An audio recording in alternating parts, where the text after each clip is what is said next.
வணக்கம் மாணவர்களே. தமிழ் மொழியும் இலக்கியமும் பாடப்பரப்பில் இக்காணொளியினூடாக உங்களை சந்திப்பதில் பெருமகிழ்ச்சி அடைகின்றேன்.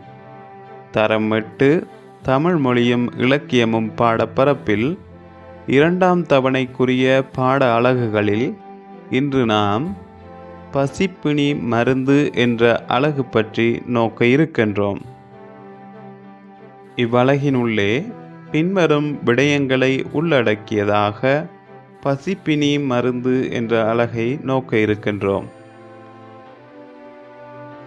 மணிமேகலை என்ற காப்பியத்தை அடிப்படையாக கொண்டு இக்கட்டுரை அமைக்கப்பட்டிருக்கமையினால் மணிமேகலை பற்றிய அறிமுகமும் பசிப்பிணி மருந்து என்பதனுடைய விளக்கம் பற்றியும் பசிப்பிணி பற்றி மணிமேகலை எடுத்துரைப்பவை: 1. தீவத்திலகையின் வேட்கை, ஆபுத்திரன் திருவோடு பெற்றமை, ஆதிரை பிச்சையிடல், காயசண்டிகையின் யானை தீ எனும் கொடிய நோயை போக்கியமை, மணிமேகலை சிறைச்சாலையில் உணவளித்தமை, ஓர் அரசனுடைய கடமைகளை பற்றி மணிமேகலை எடுத்துக்காட்டல் என்ற விடயங்களை அடிப்படையாக கொண்டே பசிப்பிணி மருந்து என்ற இவ்வலகினை நாம் நோக்க இருக்கின்றோம்.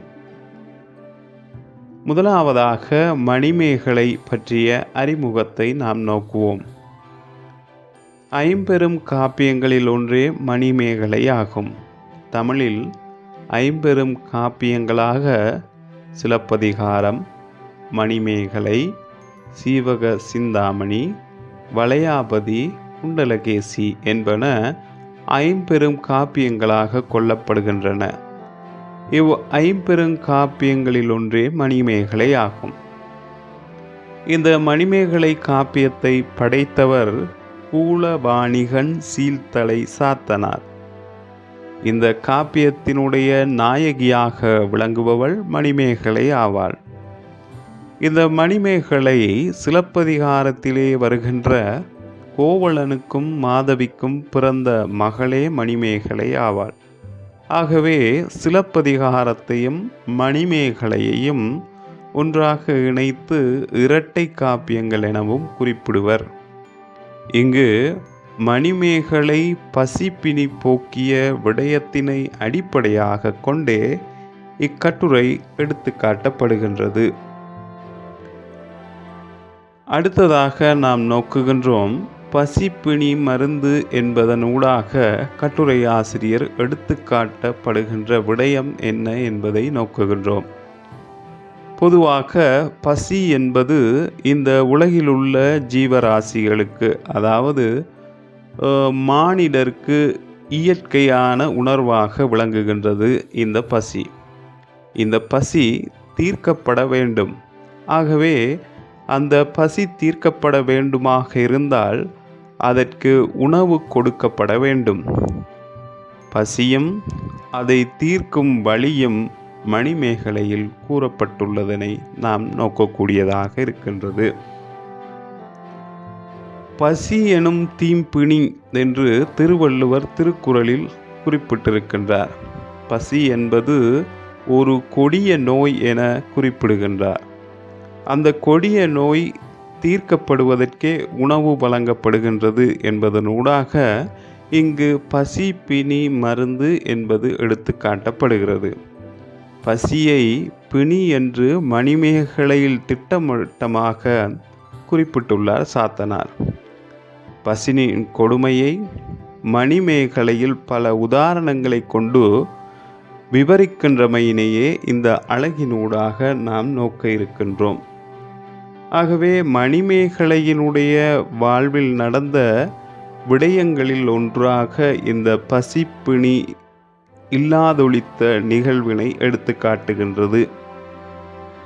ஆகவே மணிமேகலை அறம் செய்தல் பற்றி எடுத்துரைக்கின்றது.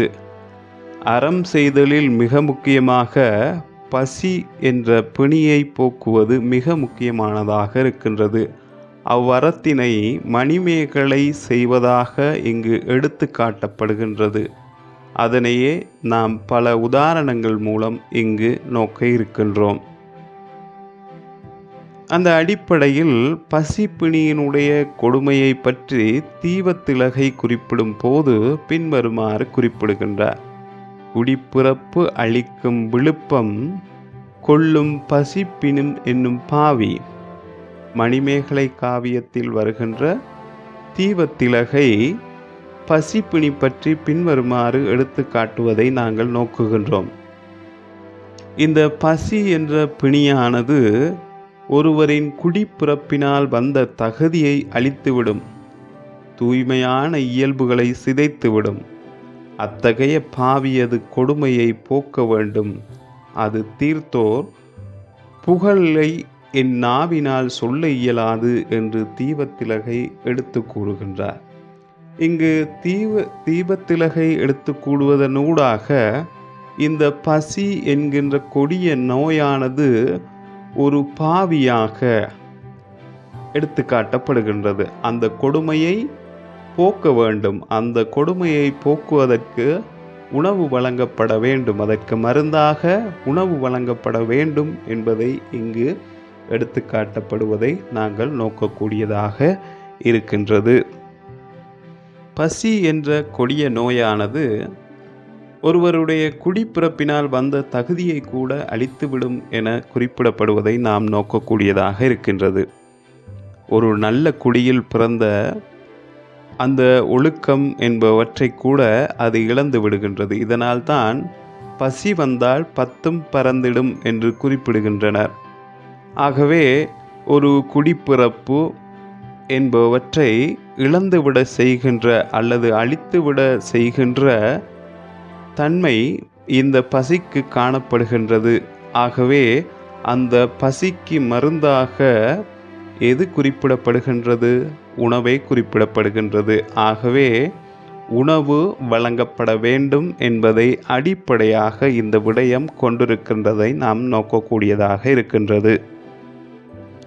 இவ்வுலகில் வாழ்வோருக்கு எல்லா வகையிலும் உணவு கொடுத்தவர் எவரோ அவர் தாம் உயிர் கொடுத்தவர் ஆகின்றார் என்பதை இந்த கூற்று வெளிப்படுத்துகின்றது.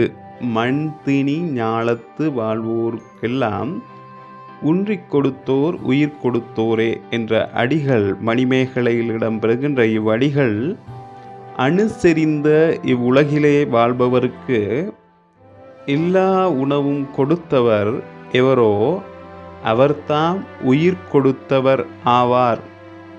உணவளித்தவரே உயிரளித்தவர் ஆவார். ஆகவே தான் இந்த பசிப்பிணியை போக்குவதற்காக மணிமேகலை என்ற காப்பியத்தின் ஊடாக மந்திர பாத்திரம் ஒன்று கோமுகியிலிருந்து மணிமேகலையில் கையில் கிடைக்கின்றதாக இந்த காப்பியத்தில் கூறப்படுகின்றது. அதாவது மணிமேகலை தான் வாழ்ந்த நாட்டில் ஏற்பட்ட பஞ்சம் காரணமாக மக்கள் உணவின்றி அல்லல் படுகின்றனர். அந்த அல்லலை போக்குவதற்காக மந்திர பாத்திரம் ஒன்று கோமுகி ஆற்றிலிருந்து மணிமேகலை கையில் கிடைக்கின்றது. அந்த பாத்திரத்தை கொண்டு பசி எனும் பிணியினை போக்குகின்ற மருந்தாக உணவளிப்பதற்காக அந்த மந்திர பாத்திரம் மணிமேகலை கையில் கிடைக்கின்றது. இந்த மந்திர பாத்திரம் ஏன் மணிமேகலை கையில் கிடைக்க வேண்டும் என்று நாம் அறிந்து கொள்ள வேண்டும். அதாவது நாம் ஏற்கனவே கூறியது போல சிலப்பதிகாரத்தில் இடம்பெறுகின்ற கோவலனுக்கும் மாதவிக்கும் பிறந்த குழந்தையே மணிமேகலை ஆவாள். மாதவி துறவு வாழ்க்கைக்கு செல்கின்றாள். அவ்வாறு துறவு வாழ்க்கை செல்கின்ற போது தன்னுடைய மகளையும் துறவியாக்குகின்றார். துறவிகளாகி அரவண அடிகளிடம் இவர்கள் செல்கிறார்கள். அங்கு தர்ம போதனைகளை அவர்கள் கேட்டறிகிறார்கள். அறவாழ்வில் துறவியானவர்கள் உணவை தானமாக பெற்று இல்லாதவர்களுக்கெல்லாம் வழங்கி மிகுதியைத்தான் தான் உண்ண வேண்டும் என்பது அறப்போதனையாகும். அதனை மணிமேகலை சிறப்பாக செய்து வருகின்றமை அறிந்தமையினாலேயே இந்த கோமுகி ஆற்றிலிருந்து மணிமேகலைக்கு அந்த மந்திர பாத்திரம் கிடைக்கின்றது. அந்த மந்திர பாத்திரத்தினுடைய பெயர் அட்சய பாத்திரம் ஆகும். இதனாலேயே தான் கோமுகி ஆற்றிலிருந்து மணிமேகலைக்கு அட்சய பாத்திரம் கிடைத்தது. இதனை கொண்டே மணிமேகலை பசிப்பினி போக்குகின்றாள் என்பதை இக்காப்பியத்தினூடாக நாம் அறியக்கூடியதாக இருக்கின்றது. மக்களிடத்தில் பசிப்பினி எவ்வாறு போக்கப்பட வேண்டும் என்பதை தீவத்திலகையின் வேட்கை மூலம் அறிந்து கொள்ளக்கூடியதாக இருக்கின்றது. தீவத்திலகையின் வேட்கை என்பது, இங்கு வேட்கை என்பது விருப்பம். ஆகவே தீவத்திலகையின் விருப்பமாக இங்கு அமைவது பசிப்பினி போக்குவதாகும். அது எவ்வாறு போக்கப்பட வேண்டும் என்பதை இங்கு நோக்கினால், இந்த உலகில் பெரும் பசி உள்ளவர்கள் முகம் கண்டு அமுது சுரக்க வேண்டும். ஈன்ற சேய் முகம் கண்டு தீம்பால் சுரக்கும் இனிய தாய்முலை போன்று பசி முகம் கண்டு இந்த மந்திர பாத்திரத்திலிருந்து உணவு சுரக்க வேண்டும். இதுவே தீபத்திலகையின் வேட்கையாக இருக்கின்றது. அதாவது ஒரு குழந்தையினுடைய முகத்தை பார்த்த உடனேயே தன்னுடைய தாய்க்கு எவ்வாறு இனிய பால் சுரக்கின்றதோ அதை போல பசி முகத்தை கண்ட உடனேயே இந்த அட்சய பாத்திரத்திலிருந்து உணவு சுரக்க வேண்டும். அவ்வாறு சுரக்கின்ற உணவை கொடுக்கின்ற போது அவர்களுடைய பசி என்கின்ற அந்த பிணி மறைந்து போக வேண்டும் என்பதே இங்கு தீவத்திலகையினுடைய விருப்பமாக இருக்கின்றது. இது மணிமேகலை காவியத்தில் வருகின்ற தீவத்திலகையினுடைய வேட்கையாக எடுத்து காட்டப்படுகின்றது. ஆகவே பசி என்பது கொடிய நோயாகவும் அந்த கொடிய நோயினை போக்குகின்ற மருந்து உணவு என்பதையும் இங்கு எடுத்து காட்டப்படுகின்றமையினை நாம் நோக்கக்கூடியதாக இருக்கின்றது. அடுத்ததாக அட்சய பாத்திரம் கிடைத்தவுடன் அந்த அட்சய பாத்திரத்தில் இருந்து எவ்வாறு தானம் வழங்கப்பட வேண்டும் என்பதற்கு அரவண அடிகள் மணிமேகலைக்கு பின்வருமாறு அறம் போதிக்கின்றார். அந்த போதனையில் மக்கள், தேவர் என இரு சாரார்க்கும் ஒத்த முடிவின் ஓர் அறம் உரைக்கேன், பசிப்பிணி தீர்த்தல் என குறிப்பிடுகின்றார். அதாவது அரவண அடிகளினுடைய கூற்றுக்கள் மூலமும் நாம் இந்த பசிப்பிணி போக்குதலுடைய முக்கியத்துவம் பற்றி அறிந்து கொள்ளக்கூடியதாக இருக்கின்றது. அதாவது மக்கள், தேவர் என்ற இரு சாரார்க்கும் ஒத்த முடிவினை உடையதான ஒப்பற்ற அறம் இன்னதென உரைக்கின்றேன்.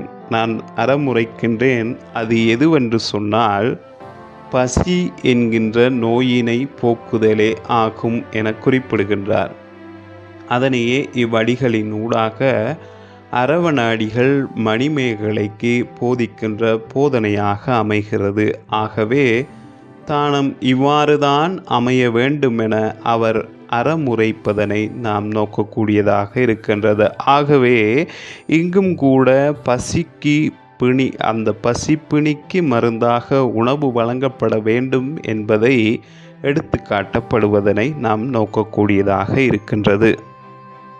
மணிமேகலை இந்த அறத்தை செய்வதற்கு அவளுக்கு துணையாக யாராவது தேவை என்பதால் ஆபுத்திரன் தோன்றுகிறான். இங்கு ஆபுத்திரன் யார்? அவன் திருவோடு பெற்றமை பற்றி இங்கு நாம் நோக்கக்கூடியதாக இருக்கின்றது.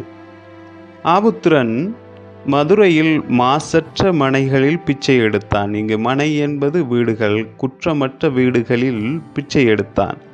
தான் எடுத்த பிச்சையை குருடர், செவிடர், முடவர், நோயாளர், அனாதைகள் இவர்களை அழைத்து உண்ண செய்து மிச்ச உணவை தான் உண்டான்.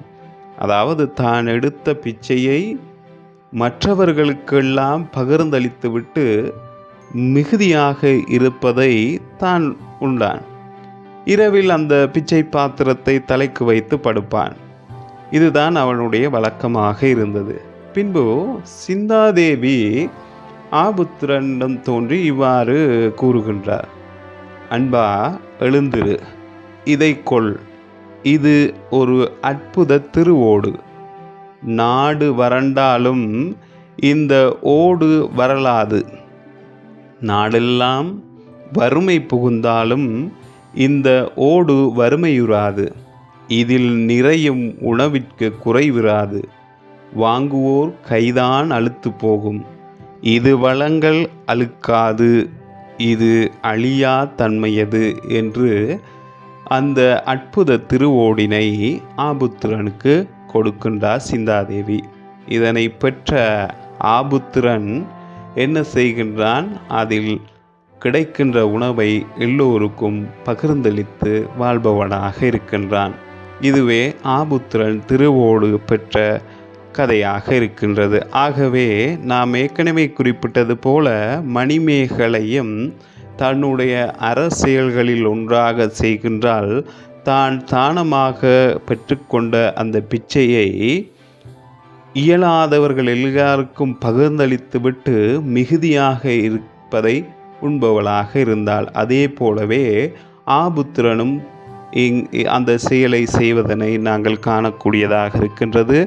அதனாலேயே மணிமேகலைக்கு உதவி செய்வதற்காக ஆபுத்திரன் தோன்றுகின்றான் என்பது இங்கு எடுத்து காட்டப்படுகின்றது. மணிமேகலை காப்பியத்தை அடிப்படையாக கொண்டு நாங்கள் பின்வரும் விடயங்களை நோக்கி கொண்டிருக்கின்றோம். அந்த அடிப்படையில் இப்பொழுது மணிமேகலை கையில் அட்சய பாத்திரம் கிடைத்திருக்கின்றது. அந்த அட்சய பாத்திரத்தின் உதவியோடு அவளுக்கும் உதவியாக ஆபுத்திரனும் இருக்கின்றார். இப்பொழுது அட்சய பாத்திரத்தில் அமுது சுரக்க வேண்டும். அவ்வாறு அமுது சுரப்பதாக இருந்தால் அதற்கு முதலில் யாராவது பிச்சை இட வேண்டும். யார் ஒருவர் அந்த பாத்திரத்தில் பிச்சை இடுகின்றாரோ அதன் பின்னரே அந்த பிச்சை பாத்திரம், அதாவது அந்த அமுத சுரப்பியிலிருந்து அமுது சுரந்து கொண்டே இருக்கும். அதற்காக ஆதிரையை நாடி செல்கிறார்கள். ஆதிரை பிச்சை இடுவதன் மூலம் அதிலிருந்து அந்த அன்னம் தொடர்ந்து பெறக்கூடியதாக இருக்கும் என்பதை அறிந்து கொண்டு ஆதிரையில் பிச்சை இடுகின்ற சம்பவம் இங்கு இடம்பெறுவதாக அடுத்ததாக அமைகின்றது. ஆதிரை ஏன் அதில் பிச்சை இட வேண்டும் என்று நோக்குகின்ற போது தன்னலம் கருதாது பிறர் நலம் பேணுவதில் முக்கியமாக இருக்கின்ற ஒருவரே அதில் முதலில் பிச்சையிட வேண்டும் என்பதற்காகவே இங்கு ஆதிரை என்று சொல்லப்படுகின்ற நல்லாள், சிறந்த மனையரசி, அந்த பத்தினி பெண் அதில் பிச்சை போடுகின்ற நிகழ்வாக இது அமைகின்றது. ஆகவே மணிமேகலை பெற்ற அமுத சுரபியில் உணவு சுரப்பதற்காக ஒரு பத்தினி பெண்ணிடம் பிச்சை எடுக்க வேண்டும். அந்த பிச்சை எடுக்கின்ற பெண்தான் ஆதிரை என்கின்ற நல்லாள்.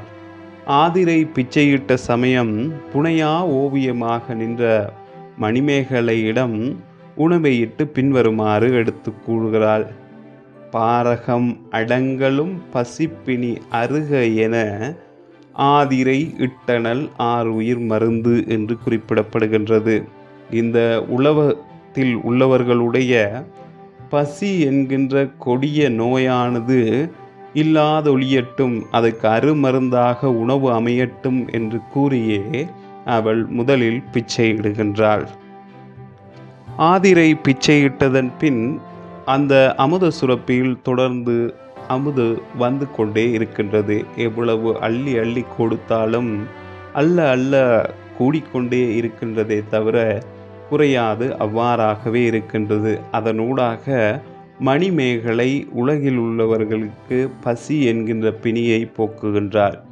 இங்கு அமுத சுரப்பியினுடைய சிறப்பையும் இவ்வாறு எடுத்து காட்டுகிறார். மணிமேகலையின் அமுத சுரப்பில் அடிப்படையான உண்மை ஒன்று புலப்படுகின்றது. அதுதான் அள்ளி கொடுத்தல் வெள்ளம் பெருகும்.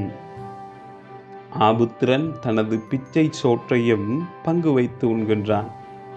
கலைமகள் தரும் அமுத சுரப்பி கலை செல்வம் போல வற்றாத நிறைவு, அதாவது கலைமகள் என்று சொல்லப்படுகின்ற சரஸ்வதி எவ்வாறு அள்ளி கொடுக்கின்றாளோ அதை போல இங்கு மணிமேகலையும் வற்றாத அந்த அமுத சுரப்பிலிருந்து அள்ளி கொடுக்கின்றார். கலை செல்வத்தை கொண்டு அன்புடன் உழைத்த பயனை அற உணர்வுடன் பங்கு வைத்துண்டால் நாட்டில் வளம் பெருகும் என்கின்ற நல்ல ஒரு பண்பும் இங்கு எடுத்து காட்டப்படுகின்றது. அன்னம் பாலிக்கும், பஞ்சம் இராது, நாட்டு விளைவையும் துறவு பான்மையுடன் துய்க்க வேண்டும், ஈந்து உவக்க வேண்டும்.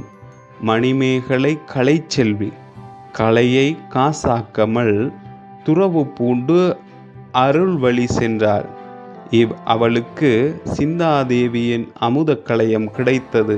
அதில் கற்புள்ள மனையர செல்வியின் உணவு வந்ததும் பொங்கி பெருகியது.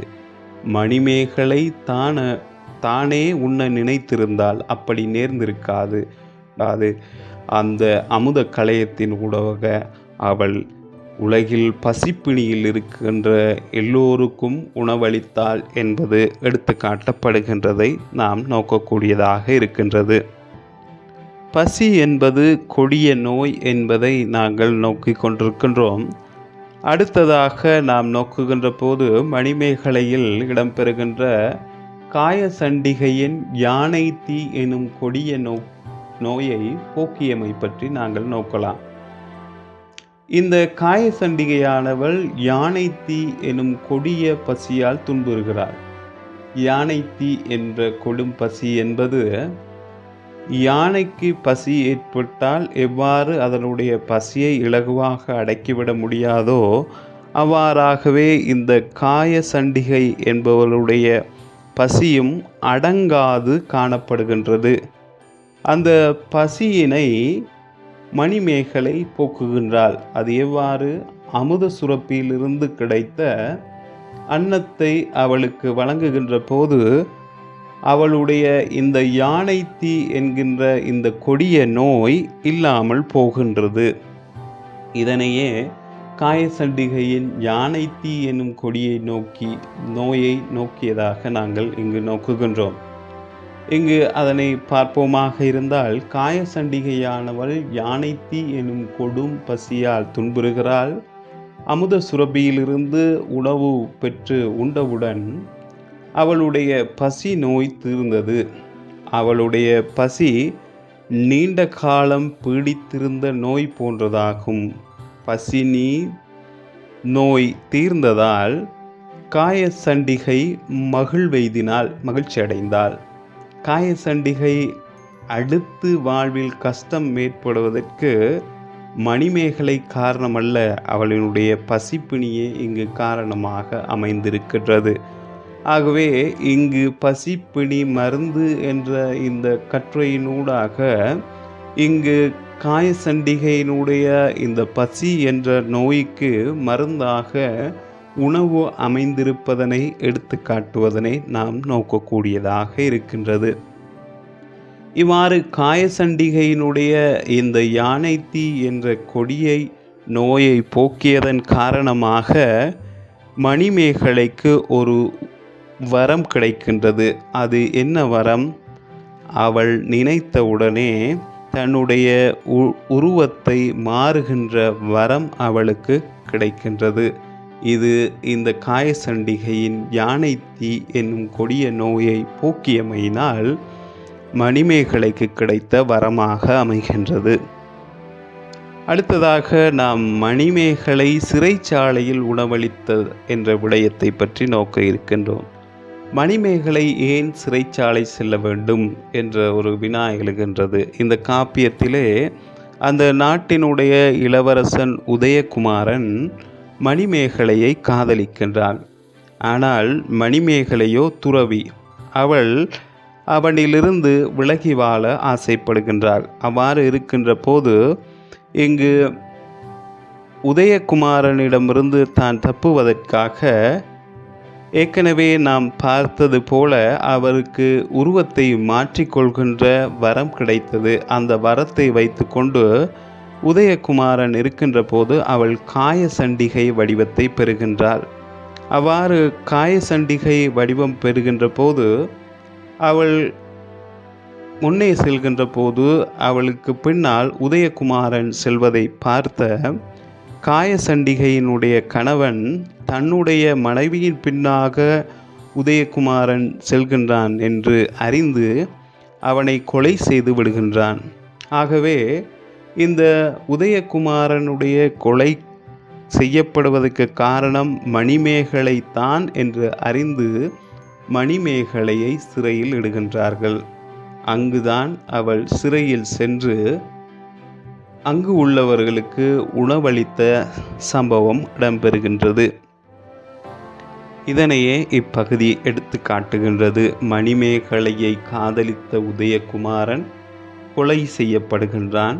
உதயகுமாரன் கொலை செய்யப்பட காரணம் மணிமேகலைத்தான் என கூறி மணிமேகலை சிறையில் இடப்படுகிறாள். உதயகுமாரனுக்கு பயந்து காயசண்டிகை உருவிலிருந்து மணிமேகலை சிறைச்சாலையில் உணவளித்தாள். சிறை காவலர்கள் வியந்து அரசனுக்கு தெரிவித்தனர். மணிமேகலை அமுத சுரப்பி பாத்திரத்தின் பெருமையை அரசனுக்கு பின்வருமாறு எடுத்துரைக்கின்றாள். தெய்வம் தந்தது திப்பியம் ஆயது யானை தீ நோய் அரும் பசி கெடுத்தது ஊன் உடைய மாக்கட்கு உயிர் மருந்து இது என மணிமேகலை அரசனுக்கு அட்சய பாத்திரத்தினுடைய அதாவது அமுத சுரப்பினுடைய சிறப்பினை பெருமையினை எடுத்து காட்டுகின்றாள். இதன் பொருளை நாங்கள் நோக்குகின்ற போது தெய்வம் தந்தது, இந்த பாத்திரம் ஒரு தெய்வம் எனக்கு தந்தது, இது மிகவும் தெய்வத்தன்மை பொருந்தியது.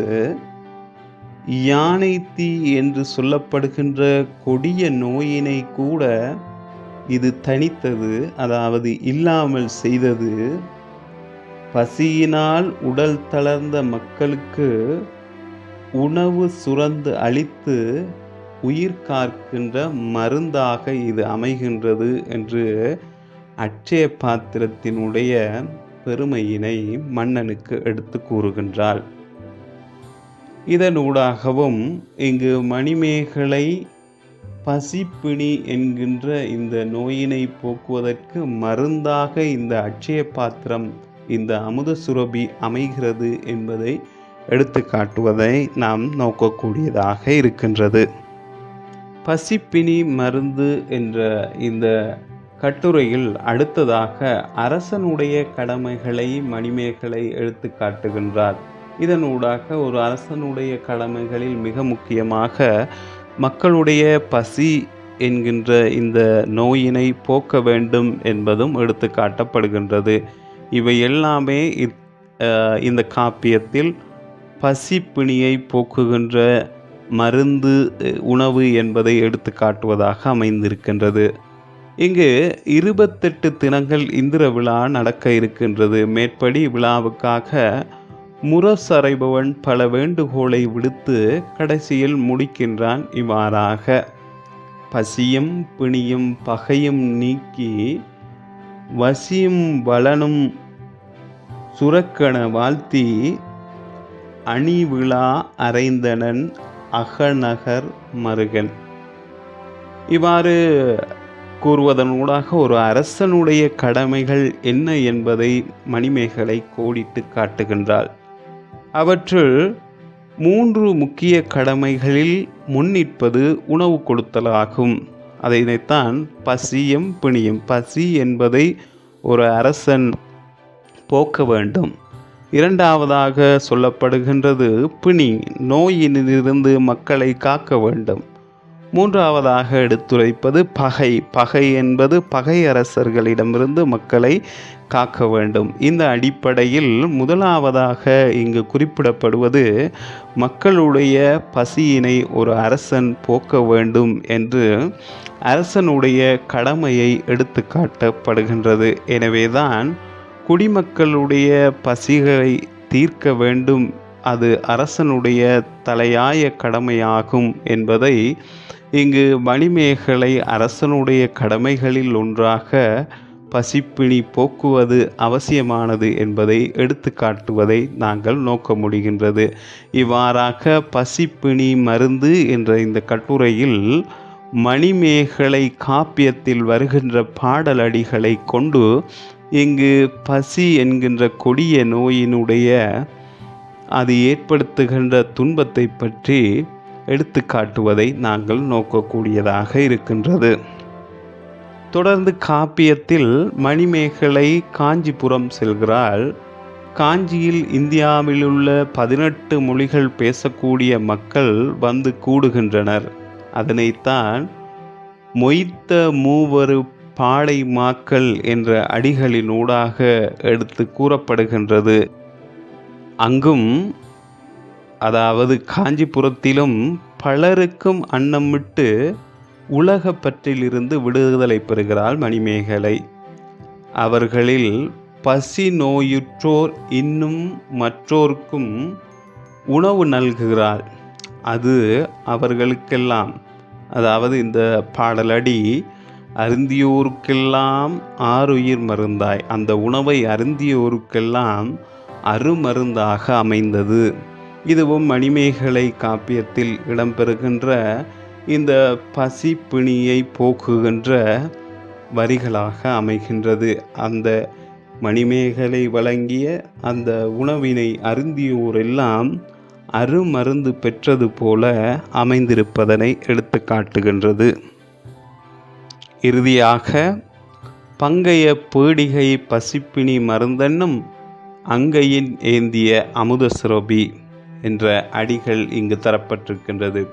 பின்னர் ஆசிரியர் மணிமேகலையை வழி அனுப்புகின்றார். அப்போது அவளுக்கு ஒரு பட்டமும் கொடுக்கின்றார். அதுதான் பசிப்பிணி தீர்த்த பாவை. எனவே இப்பகுதியில் பிணி என்ன என்பதையும் அதற்கு மருந்து என்ன என்பதையும் ஆசிரியர் எடுத்து காட்டியிருக்கின்றார். அதாவது பிணி என்பது நோய். எது பிணி? பசி என்பது இங்கு நோயாக குறிப்பிடப்படுகின்றது. அந்த நோயினை போக்குகின்ற மருந்து உணவு. ஆகவே பசிக்கு உணவு வழங்கப்பட வேண்டும். அவ்வாறு இந்த மணிமேகலை என்ற காப்பியத்திலே பசிப்பிணி தீர்த்தவளாக இருப்பவள் மணிமேகலை என்பதால் இந்த காப்பியத்தில் அவளுக்கு ஒரு பட்டமும் கொடுக்கின்றார் ஆசிரியர். அதுதான் பசிப்பிணி தீர்த்த பாவை என்கின்ற பட்டமும் வழங்கப்படுகின்றது. ஆகவே இந்த கட்டுரையினூடாக பசிப்பிணி மருந்து என்ற விடயத்தை நாங்கள் நோக்கியிருந்தோம். பசி என்பது கொடிய நோயாகும்.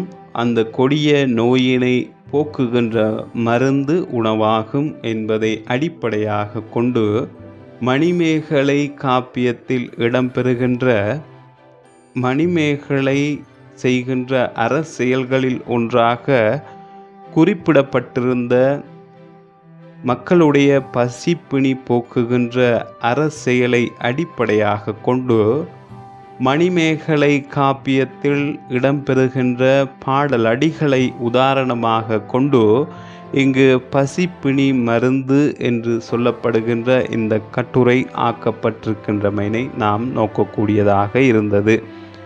ஆகவே நாம் பசிப்பிணி மருந்து என்ற அலகு பற்றி முழுமையாக நோக்கியிருந்தோம். இனி அப்பாட அலகில் இடம்பெறக்கூடிய வினாக்கள் தொடர்பாகவும் அது தொடர்பான விடைகள் பற்றியும் இனி ஆராயலாம். மாணவர்களுடைய பயிற்சிக்காக பின்வரும் பயிற்சிகள் இங்கு தரப்பட்டிருக்கின்றது. முதலாவதாக பின்வரும் கூற்றுக்கள் சரியாயின் சரி அடையாளமும் பிழையாயின் பிழை அடையாளமும் இடுக என்று குறிப்பிடப்பட்டிருக்கின்றது. அதில் முதலாவது வினாவாக குறிப்பிடப்பட்டிருக்கின்றது மணிமேகலை ஐம்பெருங்காப்பியங்களில் ஒன்றாகும் என்பது சரியான விடையாகும். ஆகவே இங்கு சரி அடையாளம் விடப்படுகின்றது. அடுத்ததாக காயசண்டிகைக்கு ஏற்பட்ட கொடிய நோய் யானை தீ என்பதாகும். இதன் அடிப்படையில் அதற்கு பொருத்தமான விடையாக அமைவது சரியான கூற்றாகும். ஆகவே சரி அடையாளம் விடப்படுகின்றது. அடுத்ததாக மணிமேகலை காப்பியத்தை படைத்தவர் இளங்கோ அடிகள் ஆவார். என்பது பிழையான கூற்றாகும். மணிமேகலை காப்பியத்தை படைத்தவர் கூலவாணிகன் சீத்தலை சாத்தனார் என்பதாகும். ஆகவே இளங்கோவடிகள் சிலப்பதிகாரம் என்ற காப்பியத்தையே படைத்திருக்கின்றார். ஆகவே இக்கூற்று பிழையான கூற்றாகும். ஆகவே பிழை அடையாளம் இடுகின்றோம்.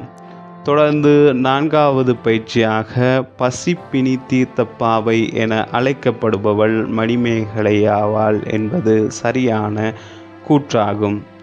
அடுத்ததாக நாம் நோக்குகின்றோம், ஆபுத்திரன் மதுரையில் மிக பெரிய செல்வந்தன் ஆவான் என்பது பிழையான கூற்றாகும். ஆகவே பிழை அடையாளம் இடுகின்றோம். இது இங்கு 1வது பயிற்சியாக இடம்பெற்றிருக்கின்றது.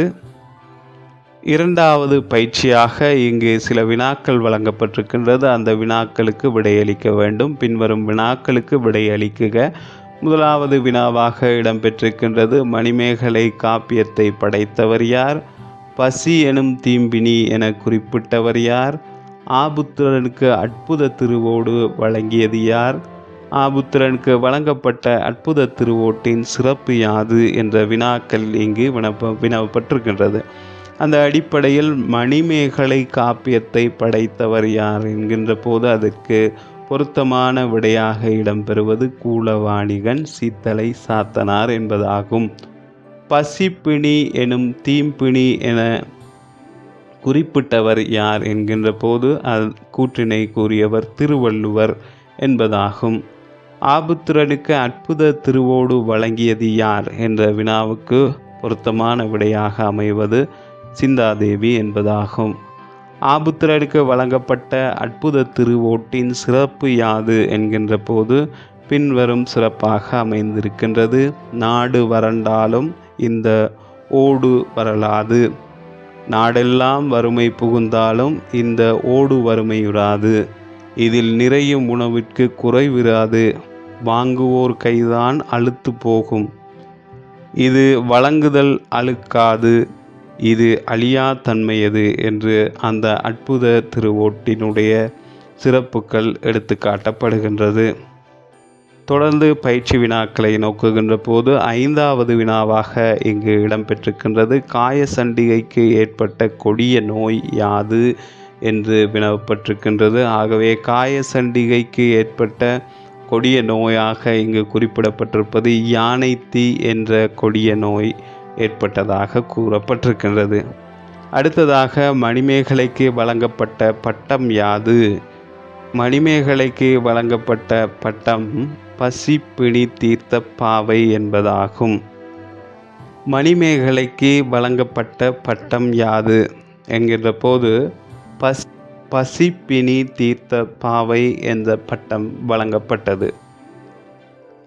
அடுத்ததாக காயசண்டிகை வடிவில் உருமாறி இருந்தது யார் என்ற வினவப்பட்டிருக்கின்றது. காயசண்டிகை வடிவில் உருமாறி இருந்தது மணிமேகலை. அடுத்ததாக 8வது வினாவாக இங்கு தரப்பட்டிருக்கின்றது, அரசனுடைய கடமைகளாக கூறப்படுபவை யாவை? 1 பசி போக்குதல், 2 நோய் போக்குதல், 3 பகைவரிடமிருந்து பாதுகாத்தல். இது ஒரு அரசனுடைய கடமைகளாக இந்த கட்டுரையில் கூறப்பட்டிருக்கின்றது. அடுத்ததாக 3வது பயிற்சியாக பின்வரும் சொற்களுக்கு பொருள் தருக என்ற வினவப்பட்டிருக்கின்றது. இதன் அடிப்படையில் இங்கு 10 சொற்கள் தரப்பட்டிருக்கின்றது. 1 பிணி, ஜீவராசிகள், விழுப்பம், ஞாலம், சேய், வேட்கை, மாசற்ற, உண்டி, அன்னம், திப்பியம் ஆகிய சொற்களுக்கான பொருள் வினவப்பட்டிருக்கின்றது. அந்த அடிப்படையில் பிணி என்பது நோய், ஜீவராசிகள் என்பதுக்கான பொருள் உயிரினங்கள், விழுப்பம் என்ற சொல்லினுடைய பொருள் மேன்மை, ஞாலம் என்பதனுடைய பொருள் உலகம், சேய் என்பது குழந்தை, வேட்கை என்பது விருப்பம், மாசற்ற என்பது குற்றமற்ற, உண்டி என்பது உணவு, அன்னம் என்பது சோறு, திப்பியம் என்பது சுவர்க்கம். இங்கு இந்த சொற்களுக்கான பொருளை இவ்வாறு நாங்கள் நோக்கக்கூடியதாக இருக்கின்றது. ஆகவே இந்த பசிப்பிணி மருந்து என்ற இந்த கட்டுரையில் இடம்பெற்ற விடயங்கள் பற்றி நோக்கியிருந்தோம். அதே போல அதற்கான பயிற்சிகளிலும் நாம் ஈடுபட்டிருந்தோம். ஆகவே மாணவர்களே, இவ்வாறான பயிற்சிகளில் தொடர்ச்சியாக நீங்களும் ஈடுபட்டு இப்பாட அழகு தொடர்பான முழுமையான விளக்கங்களை பெற்றுக்கொள்ள வேண்டும். மற்றும் ஒரு காணொளியின் ஊடாக உங்களை சந்திக்கும் வரை உங்களிடமிருந்து விடைபெறுகின்றேன். நன்றி, வணக்கம்.